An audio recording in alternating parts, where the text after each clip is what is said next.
Strange Adventure.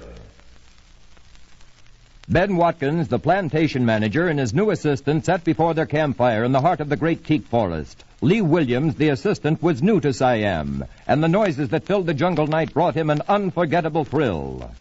A cough and a low voice announced the arrival of a visitor.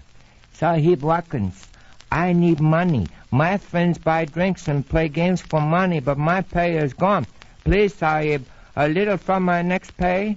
Watkins' face flushed with sudden anger. Long Chow, you know the rules of this company. We can't advance payments on your wages. Get back to your quarters.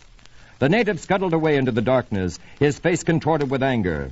Williams heard him mutter a single word as he moved away. Pusuk. He wondered what it meant and questioned the plantation manager.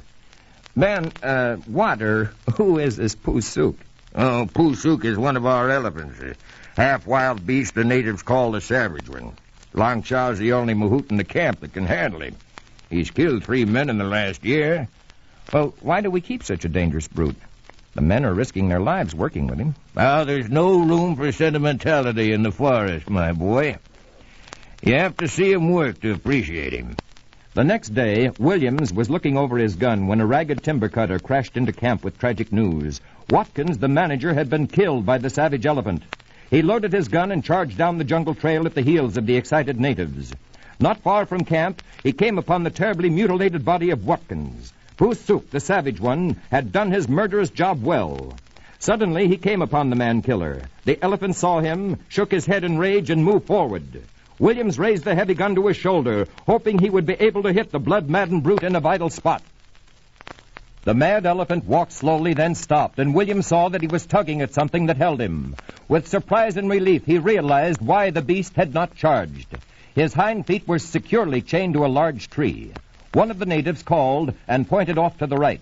Williams could barely make out the form of a man sitting propped against a tree. It was Lang Shaw. As he approached, the man remained motionless, and his face wore an expression of intense surprise. He was dead. From one of the natives that had worked with Lang Shaw, Williams heard a strange story. Lang Shaw, vowing vengeance upon Watkins, had loosened the elephant directly in the path of the plantation manager. So sudden had the beast charged that Watkins had no chance to escape. Then Lang Shaw led Pusuk away from the scene and chained him up.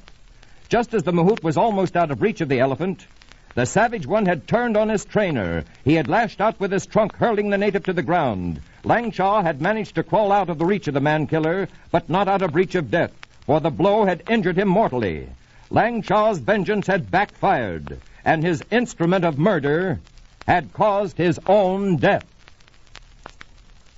This is Pat McGeehan saying goodbye from my writer Charles Crowder and inviting you to listen again to another tale of Strange Adventure.